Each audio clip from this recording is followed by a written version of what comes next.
The views, comments, and opinions of the following program do not necessarily reflect those of Morris Media Studios, MorrisMediaLive.com, or its affiliates. Listener discretion is advised.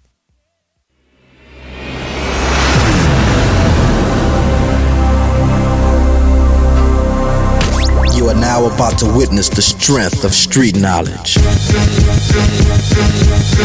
It's time to get it straight. No chaser with Jasmyne Cannick. Overall, it's just a good thing. Tap into the conversation. Check 1, 2. As Jasmyne covers the latest issues affecting our community and the world. It is absolutely vital that the truth comes out. This is Straight No Chaser with Jasmyne Cannick. Let's go, man.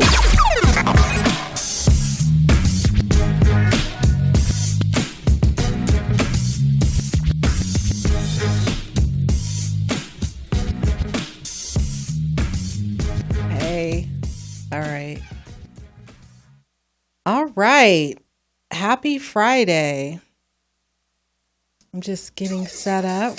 We're going to get set up. Let me turn that off. All right. I just want to set it up so I can make sure I see everybody's questions.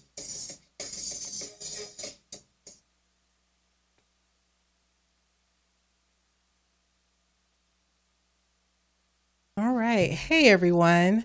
I want to give folks a chance to get logged on. I was having a little bit of technical difficulties. Sorry about that. And I'm still trying to make sure that I can see everything. All right. Well, we're going to go ahead and get started. I see folks are starting to log on.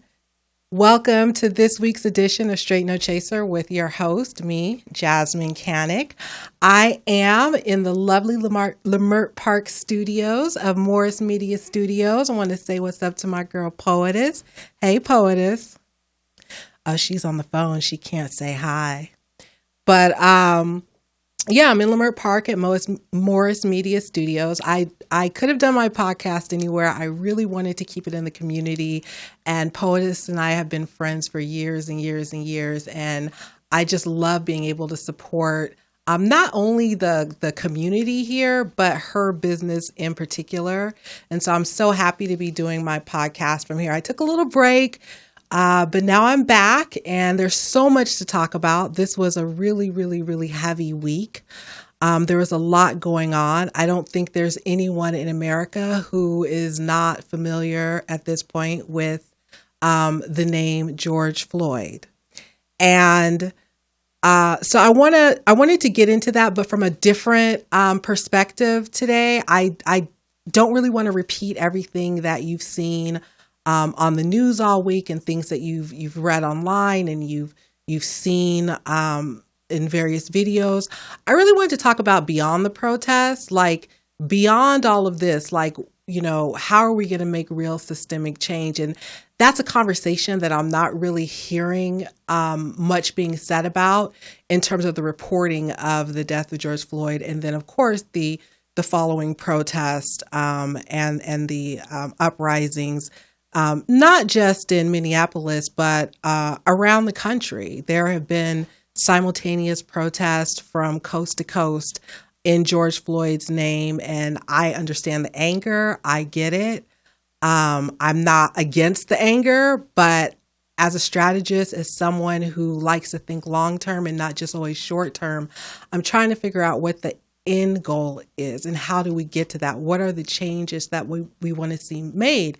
Because for me, you know, George Floyd is another name in a long list of names and a long list of events and incidents where it seems like we wash, we rinse, and we repeat. We go through the same exact motions every single time a new video comes out, when there's a new death, when there's a new beating. We get mad, we get angry. The politicians, they step forward, some of them will condemn it. Others look the other way. And then 48 hours later, we're on to the next thing until it happens again. And so I think while the nation is focused right now on the police killings of Black men, the police killings of Black and brown people in America, maybe now's the time to have that conversation, have an intelligent conversation around what the strategy should be for the community and how do we get there? Is there even a strategy? Should there be a strategy? What should be the end goal? And so I wanted to do sort of a series of conversations with different folks who are going to have different perspectives that I'm not always going to agree with, you're not going to always agree with, but their position, their perspective, where they're coming from, their life experiences add to the conversation. And so tonight I'm going to start off by having the first part of this series, Beyond the Protests, with former San Francisco District Attorney George Gascon, who is also a candidate for Los Angeles County District Attorney. He'll be joining me a little later on in the show today, and we're going to really talk about what the future of the prosecution of police officers looks like in America. And I think he will have an interesting perspective because he has been a district attorney. And like I said, he's running right now to be district attorney in Los Angeles County. And for those who don't know, LA County is the largest county in the country. We have the largest prosecutor's office in the country. We have the largest jail system in the country. And so I think hearing from him and having a conversation around what he hopes to bring to Los Angeles County if he's elected DA, I think is really important, not just on the local level in terms of the conversation, but nationally as well. So before we get into that, there are a couple of things I also want to get out the way and make sure I get clear. So this is going to be a deep conversation. You and I are not going to always agree on everything, and that's fine. Feel free to leave comments. I'll definitely try to check them as I'm having this conversation. And I always go back and look at comments afterwards, after the show. But I also want to say this. For those people who know me, you know that I am not anti-police. But, what I like to say, what my disclaimer on my blog always was I'm not against the police. I'm not against the police department, but I am against police who commit misconduct. And I stand by that. And I will continue to stand by that. And so this is not an anti-police conversation. This is a conversation that is going to be frank and we're going to speak truths here. We have to stop talking around the issue. One of the things that frustrated me the most this week about the conversation around George Floyd's death was that other cities, in particular Los Angeles, had leaders and community folks decrying the death, but they didn't say anything about the stuff that goes on right here. And, I participated in I think it was a coffee with the captain yesterday. And I brought that up because I was really concerned that it's easy for us to point the fingers at what goes on in other cities around the country. But this is Los Angeles, and we have a long history of police killings and police brutality. We have no business opening our mouths, and I'm talking about the leaders, right? To be denouncing other actions in other cities when we won't even talk about what's going on right here in our own city. And this evening, I'm also going to have that conversation with George Gascon as well. We're going to get into a number of cases that have happened here, some recently, some a few years ago. We're also going to talk about the George Floyd case. There are going to be some videos that are going to be shown this evening on my podcast that are going to be really sensitive. And I want to tell you that up front. I was having a conversation with Poetess before I started the podcast, and she was lamenting about how it's been a hard week and, she's just drained and all of the stuff that's going on with with George Floyd and everything else that's going on, the coronavirus. And looking at these videos is not easy. Looking at these videos actually are very traumatic. Watching someone die, watching someone get beat it does something to you. It really, really does. I can tell you when the news first broke about George Floyd, I did not rush to go look at the video. I didn't want to see the video. It took me a couple of days actually to look at the video. I got enough of what had happened from the news to know, what was in the video, but actually looking at the video, no, I didn't do that right away because it's gotten hard. It's really, really hard to look at these videos. When I was putting the show together for this evening, I had to look at a couple of videos that I wanted to share on the show tonight. And, in prepping those videos and getting them ready, it was just, it's deeply, it's depressing. That's it. Just to be frank, it's really depressing and it's really sad. And, it tugs at your heart. You didn't have to know George Floyd to feel bad for him, to feel bad for anyone who found themselves in that situation. I was really actually surprised to find out that at least one officer so far has been charged. I think he was charged. Well, I know he was charged with third degree. I think it was third degree murder and second degree manslaughter, which I thought was really interesting in terms of the charges. I actually had to go look third degree murder up because that's not one we hear about too often. But yeah, Mr. Chauvin, I think that's how you say his name, Derek Chauvin, was charged with third degree murder, second degree manslaughter.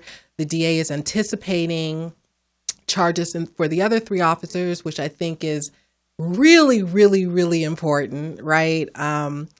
You cannot charge Mr. Chauvin and not charge the other three officers. And I'm going to get into this conversation with George Gascon later, but I'm hoping that this is also sending a message to other officers in departments nationwide about standing by, about their participation in these sort of rogue incidents. For those who are wondering, third degree murder is essentially like a crime of passion. It could be considered voluntary manslaughter. Some states do not have a category of third degree murder. It's listed as the unlawful killing of a human being when perpetrated without any design to effect death by a person engaged in the perpetration of or in the attempt to perpetrate any felony other than 19 enumerated categories of felonies, blah, blah, blah. It's basically a murder that's committed intentionally, but without premeditation. I was hoping that he would have been charged with second degree murder. We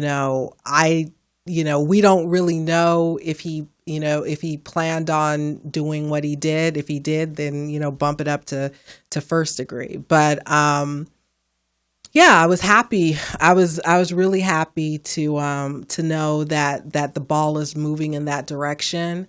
A little further down the line, I think we're going to have a conversation about juries, right? And their unwillingness to find police officers guilty, right? So, half the battle is getting the DA or someone to file the criminal charges.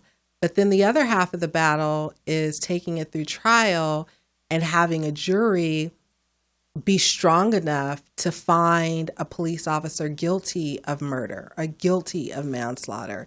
And we don't see that happen often. We don't see that happen all the time at all. So it'll be really interesting to see what happens with this. Let's see what else was going on this week. I mean, I feel like this entire week was just all about George Floyd. If you were in LA, we had protests here in LA that took to the freeway. That's not new for LA. We've had protests before that have gone on the freeway. I did a couple of hits on the local news here discussing those protests. And the fascination with assignment editors and reporters and producers and just wanting to focus on the freeway, and not wanting to talk about the why. Like, why would people feel compelled to go on the freeway? Like, is that the only time when the news pays attention? Is that the only time when the mayor pays attention or the nation pays attention, is when you step foot on the freeway? And apparently so. So it's obviously a tactic that is working and serving them well, because every station in the city and stations all around the country were reporting on Los Angeles's protest. And Los Angeles has a lot of reasons. Folks in Los Angeles have a lot of reasons to protest. Yes, they're protesting about George Floyd, but they're also just protesting about the numerous other Black and brown folks who have been killed by the police, and the district attorney's office has failed to file any criminal charges. And, let me say this. I don't believe every police officer needs to have criminal charges filed against them when they're involved in a use of force incident. I take each case one by one. So it's not a blanket situation. I take each and every case one by one, because they're all different. The circumstances in all of them are very different. But what I will say is we've had a lot of cases in Los Angeles where criminal charges should have definitely been filed, and they were not, by our district attorney. A lot. And that's a conversation that I'm looking forward to getting into in a few minutes with George Gascon. What I find in Los Angeles is that our district attorney fails to file criminal charges, but our city attorney always settles those lawsuits quick, fast, and in a hurry. They never see the light of day in a courtroom. Right? So whereas the DA says, no, I'm not filing any charges, the city attorney, says, oh, well, we got to pay. Here's 1.5 million here. Here's 2 million here. Here's 3 million there. If you go back and look for the city of Los Angeles in particular, if you go back and look at the amount of millions of dollars that we've spent on settling cases that involve the killing of someone by the police or some other form of misconduct or police brutality, you will find it is in the tens of millions of dollars every single year. And so, if for no other reason, local politicians should be concerned about wanting to make sure that we don't have incidents like George Floyd happening in our city, because it costs us a lot of money. I remember last night when I was looking at the footage in Minneapolis, and I think I have some of that footage I can show, but I remember when I was looking at the footage in Minneapolis, I was thinking to myself, yeah, okay, I get it. Burn down the police precinct. Okay, I get it. I feel you. I understand. However, at the end of the day, unless those people are going to stop paying taxes for anything in that city, they're going to be paying to rebuild that police station. They're going to be paying to rebuild it. And I just find some irony in that. I think that that's very, there's just a lot of irony in that. But I completely get it. But just understand, at the end of the day, when they rebuild that precinct, which they will do, that is going to be taxpayer money that is used to rebuild it. And people say, I'm not going to pay my taxes. You're going to pay your taxes. When you buy your Newports, you pay taxes. When you buy your food, when you buy your clothes, when you pay for gas, when you do all the various things you do within that city's jurisdiction, there's taxes tacked on to everything. So unless you're planning to just move out of Minneapolis, you too will be contributing to, if you participated in that last night, they'll be participating in and paying to get it back. But it looks like Mr. Gascon is on the phone, and so we can get our conversation started. I'm looking forward to it. Mr. Gascon, are you there? Hi, Jasmine. How are you? I'm good. How are you? Doing very well, thank you. Had better days, but very distressing what we're seeing. Yeah, it is. It is. And, first, before we get into the conversation, I want to say congratulations. You pulled it through. and, Thank you. Thank you. you know, I think everybody's looking forward to November. But yeah, I don't think I've spoken to you since the election. So congratulations on that. Thank you. Thank you so much. I appreciate it. So I invited you to come on tonight because I really wanted to have a really thoughtful, frank, and candid conversation around the prosecution of police officers in America. I think that with all the talking that's going on around George Floyd and the protest and the anger, what we're not talking about are strategies for how to change that in the long term. Because as you know, in a week or two, it'll be someone else. It'll be a new video. And it's like, you know, wash, rinse, repeat, right? Yep.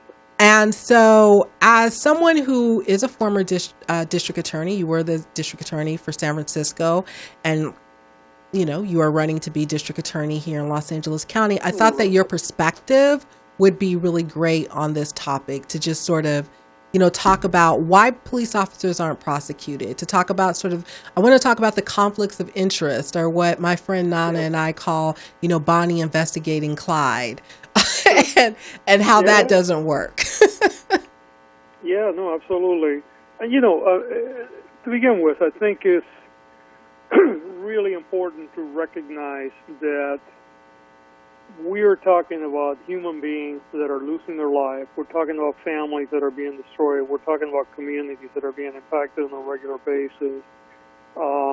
You know, there's a lot of things that are happening here. There's a lot of anger. You know, I have my own issues, to be honest with you. And I think that sometimes we tend to have these conversations almost in a very clinical setting without getting to the humanity of it, right? We're talking about a human being that was killed, that was murdered, and that was unnecessary, right? Right. And I want to put that out there before we get into, you know, the analysis of the law and the issues and all that stuff, because I think, you know, it's to me, it's sickening that we continue to replay the stories over and over again. But, you know, I come to this place really from a very unique point, because I've been on every side of the issue, right? I was a young LAPD officer, you know, on the streets. Frankly, I had my own incidents where I was admonished for not using more force. Then I went through the ranks when I didn't have to, by the way, and I felt that I didn't have to, and I was actually I was reprimanded for not using force where I could have, but I felt that I didn't have to, which is going to get to a point that I'm going to make later. I disciplined police officers, and I rose through the ranks and, you know, became a chief of police. I fired police officers sometimes for doing the wrong things. And then as a district attorney, I prosecuted police officers, including police officers that exceeded their authority to use force. At the same time, I want to make it very clear, there are a lot of good people out there in uniform, women, men, Yes. You know, of colored, white, across every persuasion, that are doing very, very difficult work day in and day out, and they need to also feel supported. The problem that we have with American policing, and obviously that LA is a reflection of the larger universe, is that we have created a culture around policing where police officers often use force because they can, not because they should, because the law is so permissive and because the relationships between the district attorneys and the police unions are so corrupt often because of the way the structure is. And I think it's frankly really important, and I know it's often the elephant in the room and people feel very uncomfortable talking about this issue, but I think that we also have to recognize that when we're talking about police use of force, we're talking about generally people of color, mainly African Americans and Latino, and there are vestiges of slavery that keep coming back to haunt us, all of us, right? We have to kind of accept that certainly in some forms, the origins of policing in this country were really designed to continue, you know, first of all, to protect the whole institution of slavery in some cases, and then, you know, after the Civil War, it was actually to make sure that those that have been, you know, somewhat legally freed, that they were then, brought into servitude through other processes. So I think it's complicated, and I think it's messy, but I think it's important for all of us. I think especially, quite frankly, for white people and for police officers to recognize the origins of many of these problems, because if we don't, you cannot fix something unless you own up to the problem. But having said that, I think, when we're talking, certainly we're talking about Mr. Floyd, we're talking about, not only was the force excessive throughout the incident, but you're talking about this individual police officer was using deadly force from the very beginning on someone. Certainly did not warrant any force. It certainly did not warrant a deadly force. Right? Putting your knee on someone's neck is not an authorized measure of control and force in any way or shape, unless you're authorized to use your weapon, because you're authorized to use deadly force. Because your knee on someone's neck is equivalent to deadly force. And that's why I had a problem with the district attorney taking kind of a traditional approach to this. Well, we're going to investigate this, and I understand that he was arrested today, but the reality is that he should have been arrested almost immediately. Right? I would have been. Yeah. If that had been me. Yeah, anyone else would have been arrested, and I think that we need to start getting to a place that when, sometimes investigations involving police officers' use of force require time, require interviews, require a lot of investigation, and other times the evidence is so clear on its face that you need to move forward. And it's like, if you look at the Boyle Heights case, when that came out immediately, as soon as that video said, Jackie Lacey, you need to file that case tomorrow. And, I heard all this stuff about, the police department's going to do the investigation and, it's going to be expedited, or I'm going to get it by June. But the reality is you don't need all that. I mean, all that is fine, and you should get all that. But you have the video that you have in it of itself gave you all the evidence that you need to prosecute a case. And I think that sometimes we need to move swiftly, and I believe that in Minneapolis, had this officer been arrested immediately, had the DA had come out and said, we are filing this case, or we're going through a grand jury or whatever, but he's being arrested, we're going to indict him, I don't think we would have a burned down police station. I think that, people would have been very angry, and they should have been, but I think the outcome probably would have been a little different. I think a lot of what we see is not only the reflection of the incident itself, but it's actually a reflection of the anger or the response to the incident. Right. And that's where, I think it's such a problem for us. And then, I believe that you can walk away from another issue, and that's the influence of police lobby, and especially police unions putting so much money into elected offices, especially when it comes to district attorneys and sheriff. And L.A. County, by the way, is a poster child of that. We just went through a primary where police unions put $2.1 million. I don't want to get into that just yet, because that is a part of this conversation. I want to back up for a second. You brought up the Richard Castillo case, right? So, Poetess, can we show, I want to show a little bit for the viewers, for people who may not be familiar with this case. Let's look at the Richard Castillo video right quick. Yep.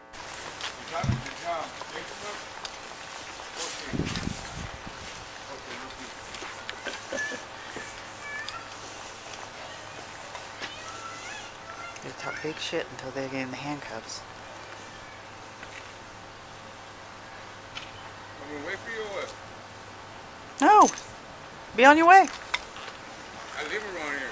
You don't live here anymore, bye. Want a bet? Yeah, I want to bet. Whatever you want, my boy.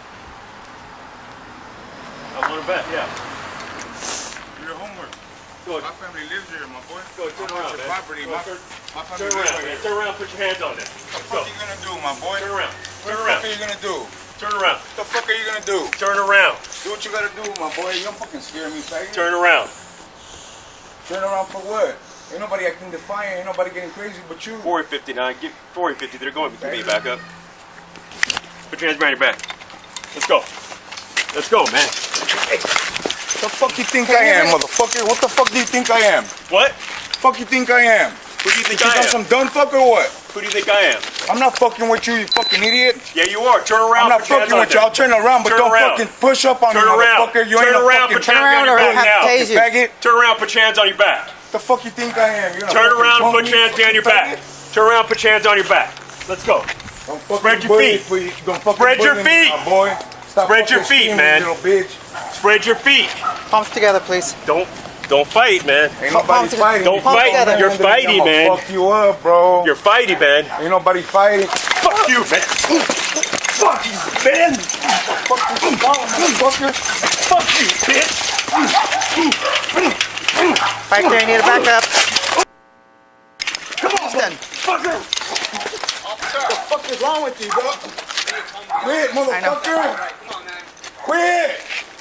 Fuck you. What the fuck is wrong with you, motherfucker? What the fuck's wrong with you, motherfucker? What the fuck is wrong with you, dumb? Shut the fuck up. Can you put your hands behind your back, please? You're not cooperating. You're gonna get hit again. Get on the fucking ground. Get on the fucking ground. Go and tase the man. Fucking hit me. Get on the fucking ground. We got backup coming right now. Come on, come on. Come on, put your hands behind your Shut back. the fuck up, Put your man. hands. Who are you, dog? Shut the fuck What up. the fuck is wrong with you, my boy? Shut the fuck up. What the fuck is wrong with you, dog? Shut the fuck up. Hey, chill out, bro. Chill out. What the fuck is wrong with you, dog? So I wanted to play that because, you know, it's really interesting, George. This week I participated in a coffee with the captain for LAPD Southwest Division. And it was a really great conversation. They were talking about the George Floyd incident, right? But I could not help but notice like the elephant in the room, which was how come we can as a department, y'all can come out and talk about something that happened halfway across the country, but y'all ain't got nothing to say about that right there. Yep. And so the response that I got was basically, personnel, police officers, Bill of Rights. My question had nothing to do with that. At the end of the day, we know who the officer is. I don't want to know about that. My question was about, when I look at George Floyd, when I look at Richard Castillo, when I look at these incidents, there's a partner or partners. There are people who are complicit either by their silence or by standing there or even helping their partner commit these heinous acts. And as someone who is a former police officer and wants to be DA, what is it that we need to do to empower more officers to do what they ask the public to do, which is snitch on your partner? If you know your partner is crazy, like that officer obviously is, then, why are you allowing folks like that? Why are we allowing folks like that on the street? That wasn't the first time for that officer to have an incident, Yeah. And more is coming out about the officers in Minneapolis. But, again, the partners, the people who stand around and don't say nothing about it. They don't say anything. Yeah, I think first of all, I find it extremely interesting that the captain wouldn't condemn this act because there's nothing protected about personnel matter, especially since he's not going to be involved in the adjudication to say this was wrong, right? And the chief of police has already said that this was very concerning, and he basically let everybody know that he felt that this was wrong, right? And they released the video. I know. I think that we need to build up the courage to say when something is wrong, we have to call it for what it is. Right. I think that concerning the other point that you make about the partner officers, it was something that I feel, quite frankly, and I encounter sometimes resistance in this in the police department. I think, as far as I'm concerned, you are just as bad if you look the other way and you fail to report. And I think that the only way that you can alter the culture is by ensuring that both the people that, like in this case here, in my opinion, both officers should be fired. I agree. Okay?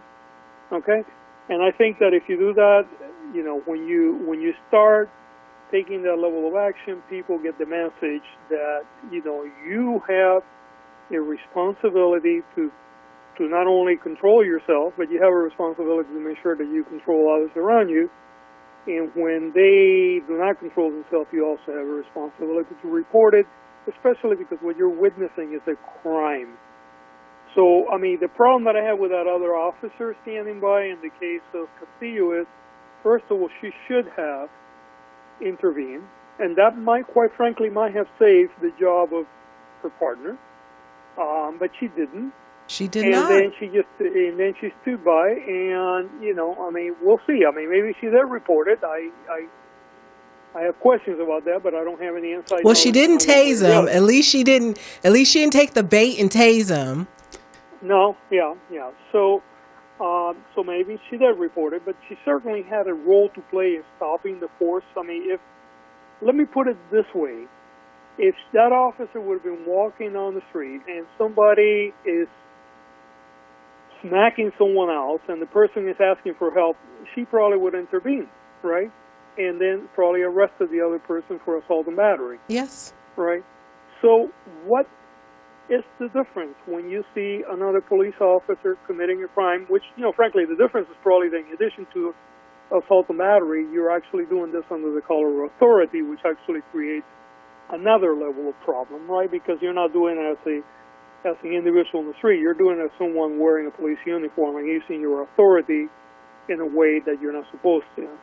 So I think that the problem is that, police management and certainly prosecutors are going to have to start looking at this case much more aggressively. I think that the case of Richard Castillo is a perfect example where perhaps in the past we didn't, and I'm not, but I think we're at a point now that, the prosecutor should just simply, first of all, she has the ability to conduct her own investigation. She can see it with her own eyes. And that's the case that you file on, and then you tell the police department, give me your investigation. I mean, if this were two people on the street, that arrest report would have come in within hours, because you have 48 hours to file the case. The person's in custody, right? If they get released, then you got a little more time. So let me ask you, let me ask you a question. If you're a DA today, let me back up. Let me ask you this first. Do you believe that the district attorney's office should be overseeing the investigations into law enforcement? In particular, like let's take Los Angeles County. Should the DA's office be responsible for making the decision on whether or not to prosecute law enforcement? I don't think they should, but let me kind of walk you through what I see what the current state of the law is and perhaps where the law should go. Right? I think the ideal situation is that at least counties, perhaps, and we would need state law to create an authority for counties to create a special prosecutor office, much like we do with the conflict, the alternative public defender, where you have the second office of a public defender to take those cases where the public defender is conflicted. Yes. I think we could follow the same model for police behavior, police criminal conduct, and take it away from the DA, give it to this other independent prosecuting office that will handle cases of law enforcement criminal conduct. I think that's the cleanest way to do it. Who do they report to? Who do they report to? Do you think they should report to the DA? Should they report to the Attorney General? No. I don't. Frankly, that will be certainly not to the DA. If they're reporting to the DA, then it's not independent anymore. Right. Okay. So it would have to be either to the County Board of Supervisors, as the public defender and the alternative public defenders do in the case of the county, or it could be an arm. If it's reporting to the Attorney General, then it might as well just be under the Attorney General's office, right? Which certainly the Attorney General has the authority to do that work today. The problem is generally they don't have the resources to be doing this statewide, especially in a place as large as our state. So again, I think if you're thinking of tiers, ideal scenario, you create state law that allows counties to create an office of an alternative, or however you want to call it, independent prosecutor that works only on police or law enforcement related criminal conduct. Okay? That law is still not on the books right now. So then you fall into the second tier, which is what we did in San Francisco when we were the first one in the nation. We created an independent investigation bureau. We brought in actually civil rights lawyers that came out of the Civil Rights Division of the Obama administration, President Obama administration in the civil rights section. They were doing, police and law enforcement misconduct around the country. We hired them. They were located outside the general criminal division of the work. They did not work with the rest of the office. They had their own investigators. They had completed their own structure. They did report to me, but otherwise they were independent. They were not working with the police on a daily basis. And frankly, when we were able to get that funded and get it off the ground, we saw deadly use of force in San Francisco by police officers drop, but really drop, because it became very obvious that they had now this independent body of people that knew what they were doing. Okay. And they were doing the investigations. And then we actually worked out an MOU with the police department where this unit they had the primary investigatory authority over police use of force.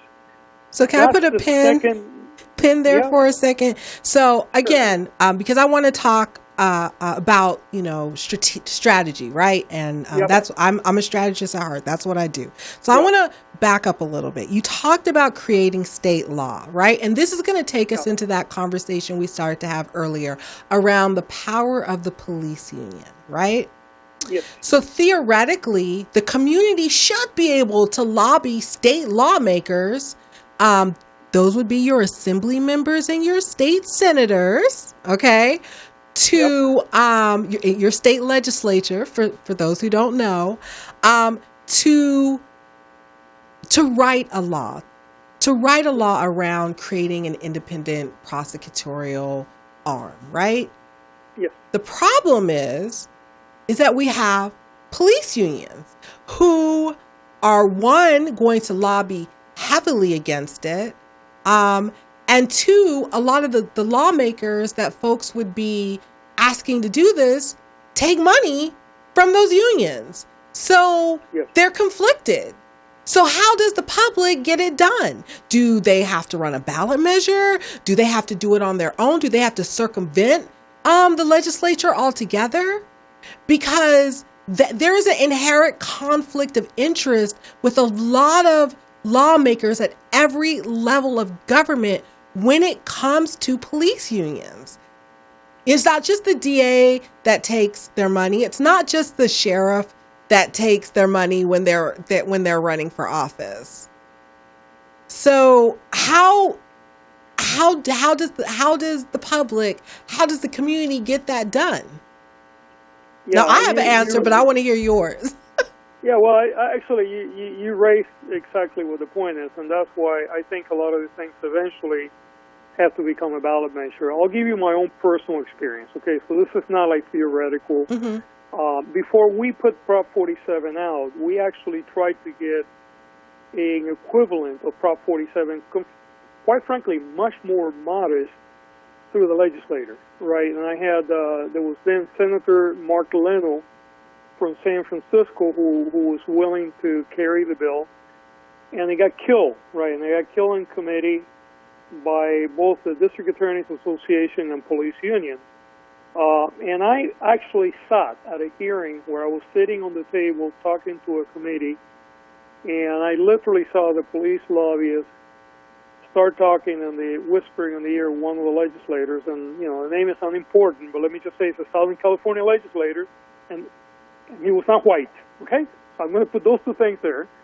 So, you narrow down the scope, and the person, next thing I know, this person said, well, I'm not really sure that, I was talking about the impact of, the drug policy, and this is when we had, crack cocaine was a felony, powder cocaine was a wobbler, which meant it could be prosecuted as a misdemeanor or a felony, and most of the time it was prosecuted as a misdemeanor when it was white people, where black people were always prosecuted as a felony. And I'm talking about personal possession for personal use, not sales, which was a disparity with crack cocaine both at the federal, state, and the state level. And I had this legislator from a part of LA that heavily impacted by the war on drugs, and this person tells me, I'm not sure that this really impacts my community. And you have to understand, this was a person who was in his 50s. At the time I was in my 50s. I'm looking at him and say, And I turned around and told Mark Lando, okay, I said, this is never going to fly, right? I mean, if you have this level of influence, where you have somebody that clearly understands that his own community is being ravaged by the war on drugs, and he's telling me on the record that he's not sure it's impacting his community, how are we going to get this through committee? And we never did, right? And that led to my office going back, and we crafted the first draft of Prop 47, and then we joined forces with a whole bunch of other people, including California for Safety and Justice, and then Prop 47 became a statewide initiative, and it passed. And I suspect that any serious reform around police force or around this district attorney authority in this area is going to end up having to be initiative. Now, having said that, I want to also acknowledge there was a lot of hard work by Assembly member Dr. Weber in San Diego, and when we do have a law now, it's not her original law, it's not the one that I supported initially, but it's one that I'm willing to explore and give it the broadest interpretation. It may help us as to the use of deadly force by police, but that still doesn't alter the issue of police influence in political races, and and like I said again, I hate to go back to LA County, but we're just a poster child, right? We are. We are the poster child. Yeah, $2.1 million on a primary race. To keep the current DA there, and you have to only ask yourself, nobody is going to give you that kind of money unless they're expecting something. Yeah, so I want to get into that. I don't want to just throw the numbers out there without getting into it. So there's a couple of things I want to say. So, full disclaimer, I was a consultant for a police union for a few years. I am not anti-union. But when you think of all of the different unions that exist in America, I can only think of one union that I feel like uses their money to prevent criminal charges from being filed against them. And that's the police union, right? And which is not to say that police officers and the rank and file do not deserve a union. They deserve their union. I just want to see the influence of the union in terms of their money removed from politics, particularly in these areas that we're talking about. So when we look at the district attorney's race here in Los Angeles County, and girl, Jackie, you can come on here at any time and we can have this discussion too about all the money that you took.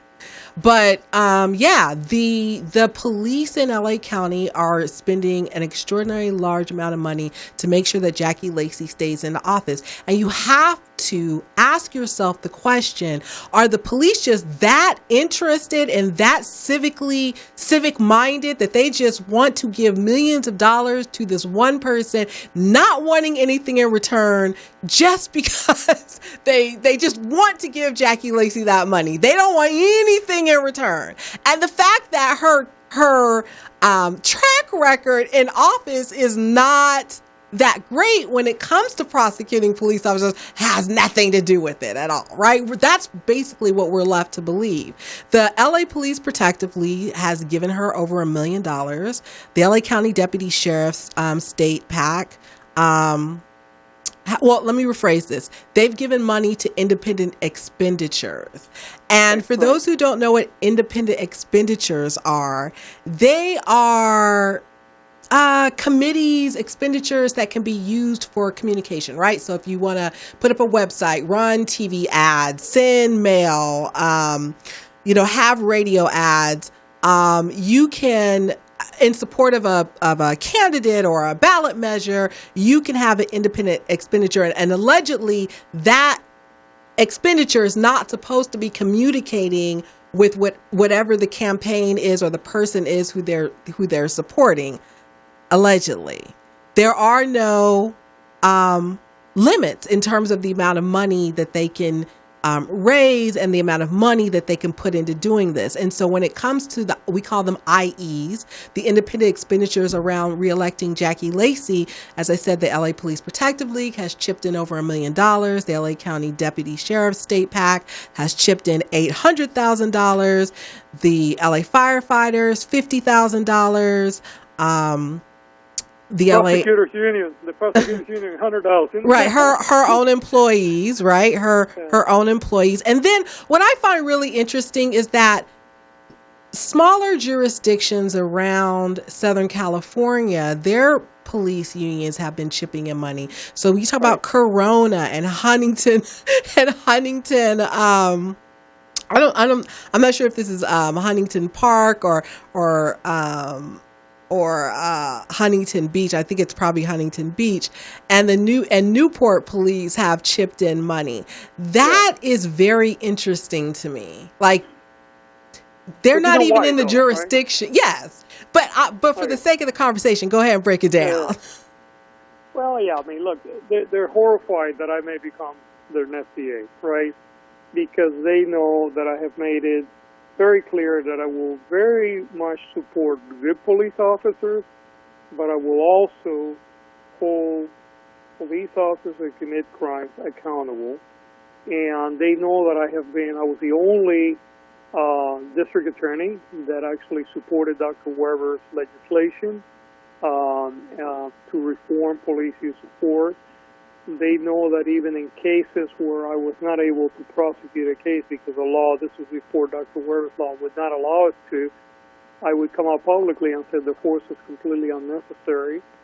And they are afraid that if I were to become a district attorney, there will be cases that will be reopened, which, by the way, there would be. If I get elected, there are cases like the one where Chief Beck asked Jackie Lacey to prosecute the officer. This was a shooting on Venice Beach. Brendan. Yes. The last name is escaping me, but I do know. Yeah. Yes. So there would be cases, frankly, that if I were to be elected, would be reopened because they are worthy of a second look. And certainly, when I have a chief of police asking me to prosecute the use of force case, is very unique. I never had that happen to me as a DA.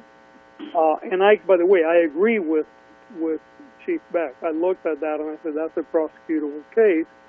Or you have the case of a CHP case involving this elderly women on the freeway and being yes, and then, no, yes. And then we want to accept the story that he was trying to protect her, and that's the reason why she was beating the hell out of her. Right.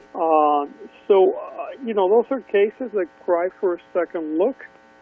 If they, in some cases we have a problem with statute of limitation, obviously not in the shooting, but in other cases we have a statute of limitation issue. But nevertheless, they require a second look. And, I tell you another problem that I see, Jasmine, is after the case involving Richard Castillo, and normally I wouldn't use the name, but, since the name is already public, it's a lawsuit, and I came out publicly and said this case is a case that should be immediately, filed on. It's fine that you're waiting for the rest of the investigation, but you got enough now to move forward.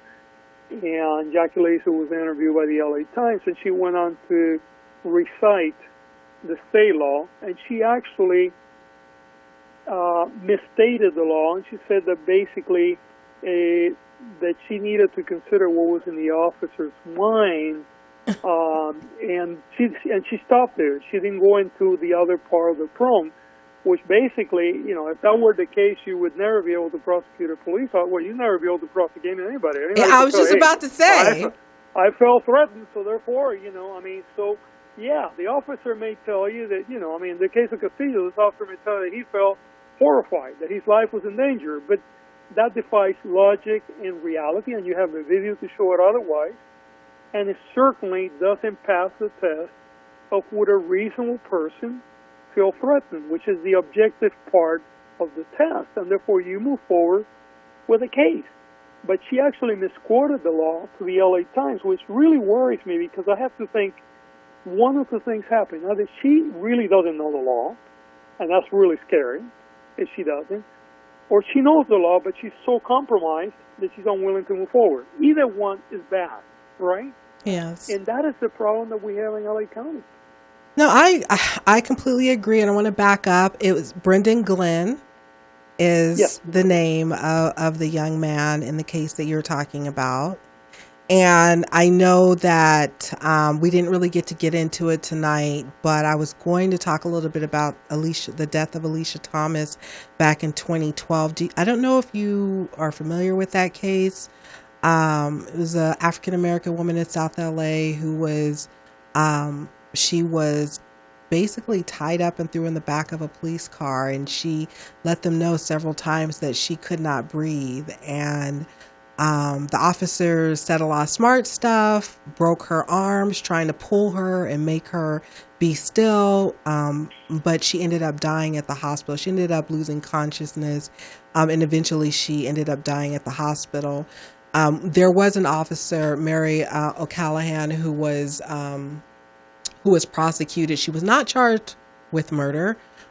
She was charged with assault under the color of authority, which seems to be in LA County the highest level of charge that comes against police officers.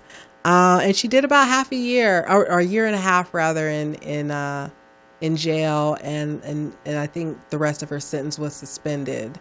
And that happened in 2012. And I know that case and the Ezell Ford case are two cases for me that come to mind when I think about George Floyd, when I think about the things happening in Los Angeles that there really was no justice for, right?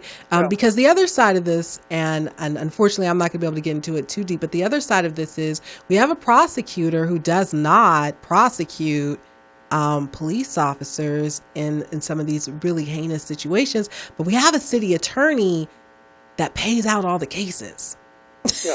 Yeah. Which I don't know how much, people pay attention to this, but the city and the county pay a lot of money to settle cases that never make it into a courtroom. Yeah. Well, I tell you the other part, and I know we don't have time for this, but I'm sure you know that on the one hand, she won't prosecute cops committing crimes.